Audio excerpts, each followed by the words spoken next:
Hoje nós vamos falar sobre o leite. Vilão ou mocinho da história? Será que ele faz bem ou faz mal para a gente? O Dr. Ricardo Vargas, ele que é nutricionista, é que é o nosso convidado para debater sobre o assunto. Ricardo, um prazer tê-lo aqui no nosso programa. E a gente não sabe se o leite é um remédio ou um veneno para a gente. Conta tudo para a gente. O leite é bom ou não é, afinal de contas? Bom, é um prazer sempre estar aqui novamente, né? Já é a segunda vez que eu estou participando do seu programa e espero que o assunto de hoje realmente possa atender aí a necessidade do telespectador, né? Levando uma informação que possa contribuir para a sua melhor qualidade de vida. O leite que eu poderia dizer para você de uma forma muito clara, de boca cheia, assim, que ele faz bem, é o leite materno. Porque o leite materno é o primeiro alimento da criança, é o exclusivo até os 6 meses de idade. Foi feito pela sua mãe para você, para atender às suas necessidades. Saindo disso, aí as coisas começam a complicar. Eu digo assim, o maior problema que existe é você deixar de mamar na sua mãe e querer mamar na mãe dos outros, né? Porque aí você vai querer beber o leite de vaca com uma composição totalmente diferente e aí os problemas começam a aparecer. Então, leite de vaca não é para o ser humano? Não, é feito por bezerro. Imagina a seguinte, Rose, o bezerro, quando ele nasce, a raça mais criada no Brasil hoje é o Nelore. O Nelore, ele nasce pesando 25 quilos. Essa é a média de peso de que nasce o bezerro hoje. 25 quilos ao peso nascer, no final de um ano ele pesa 250 quilos. Se ele mamou durante esse período de um ano, ele multiplicou o peso dele por 10. O nosso filho nasce em média ali com 3 quilos. E no final de um ano ele vai pesar entre 9 a 12 quilos. Multiplica por 3 ou 4 o peso ao nascer da criança. Então isso mostra que a exigência da criança é totalmente diferente do bezerro. E o leite materno tem uma composição totalmente diferente do leite de vaca. O leite materno é rico em gordura, o de vaca tem muita proteína. E essa quantidade excessiva de proteína também acaba gerando problemas lá na frente para o ser humano. Bom, então é somente o leite materno que é importante para o ser humano. Nenhum outro leite teria importância nutricional para a gente, é isso? Eles têm nutrientes, só que esses nutrientes são carregados com muitos outros problemas. Então, na verdade, não vale a pena. A Sociedade Brasileira de Pediatria recomenda até os 6 meses alimentação exclusiva com leite materno. Dos 6 meses a 1 ano é o período de introdução de alimentos. A partir de 1 ano, a criança já deve comer tudo aquilo que os pais comem em casa. E poderia ser mantido ainda a alimentação no peito até os 2 anos. Depois dos 2 anos, aí já não há mais a recomendação de que você continue mamando. Gente, que interessante. Quer dizer que nano, aqueles leitinhos, leites em pó, toda essa indústria é extremamente obsoleta. Você não precisa desse leite em pó. Seu filho não precisa.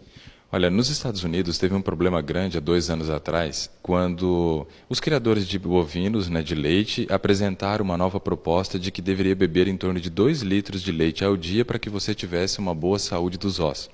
A Harvard, que é a principal universidade pesquisadora do mundo, uma das maiores, ela lançou um comunicado dizendo que o leite não fazia parte dos alimentos que trariam saúde para a pessoa. Não era compatível o uso de leite e saúde. Então ela bateu muito forte e violento, quebrando toda a questão dos lobbies da indústria. E a gente sabe que existe uma pressão muito grande, né?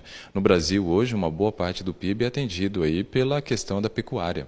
Então nós sabemos que isso tem um peso também e uma relevância na questão econômica do país.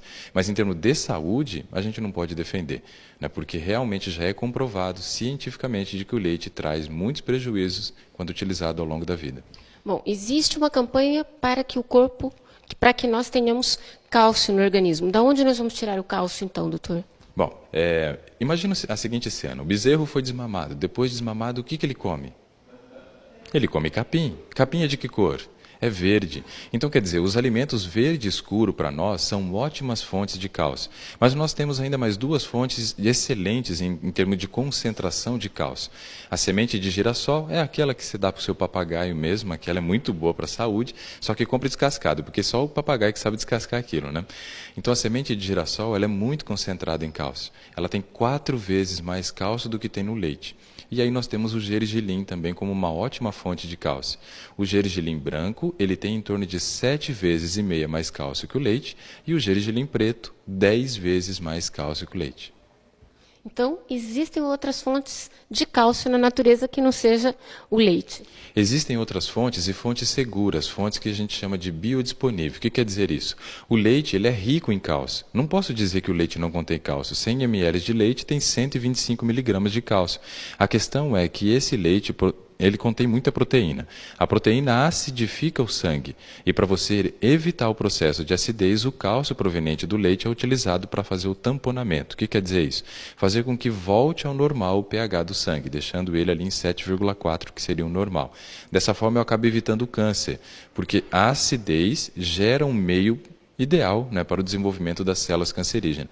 Então o cálcio vindo do leite é utilizado para isso e não vira uma fonte biodisponível. Bom, gente, olha que assunto polêmico. Leite em casa, depois dos 2 anos do seu filho, nunca mais. Não é necessário. Que delícia, hein?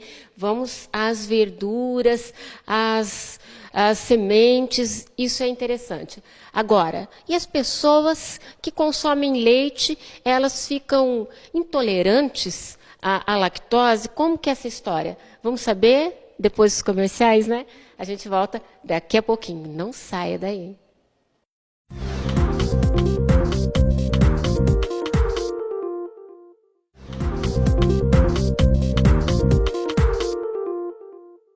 Pessoal, leite de vaca é para bezerro e leite da mãe para o bebê até os 2 anos. Se eu soubesse disso, hein? Meus filhos agora já estão tudo criados, estão tudo muito grandes, com saúde, graças a Deus. Mas poderiam ter mais saúde, creio eu. Bom, doutor, eu gostaria de saber o seguinte, e essa questão da intolerância e tolerância à lactose, o que é isso? Eu vou fazer uma correlação com a questão de casamento. Hoje já é comprovado de que aos 2 anos, depois de 10 casais terem efetuado perante o juiz ali aquela assinatura, né, de que eles estão assumindo um compromisso para a vida toda, desses 10, 6 se separam até 2 anos. 4 continuam casados. Dos 4 casados, 2 são felizes, segundo estatística, e 2 se toleram. O que quer dizer tolerar? Tolerar quer dizer que eu vou suportar aquela pessoa ao meu lado, mas eu não vou ser feliz com ela. Vai ser uma relação com muita rusga, uma relação de muito desgaste, de muita briga, de muita confusão. Será que valeria a pena manter a relação? Então, é uma pergunta interessante para a gente avaliar, porque a palavra tolerância quer dizer isso, suportar uma relação que é desagradável. E com relação ao leite, é esse o tipo de relação, uma relação de tolerância. Bom, então, na verdade, o leite, ele não é próprio para a gente, por isso que você simplesmente tolera. Então, quem consome leite, não é que ele está consumindo porque é interessante, porque é bom para o organismo. Ele está consumindo porque o organismo se adaptou, está tolerando, está suportando. É isso? É bem isso, é bem isso mesmo. O organismo suporta o leite. Eu bebo e ele acaba se virando lá para dar um jeito de fazer digestão, de fazer absorção, de tentar fazer metabolismo depois daquilo que é absorvido. Só que não é uma relação amistosa, tem efeitos colaterais. E não são poucos. São muitos os problemas correlacionados ao uso do leite. E vai chegar uma hora que essa relação vai encher o saco, vai virar intolerável.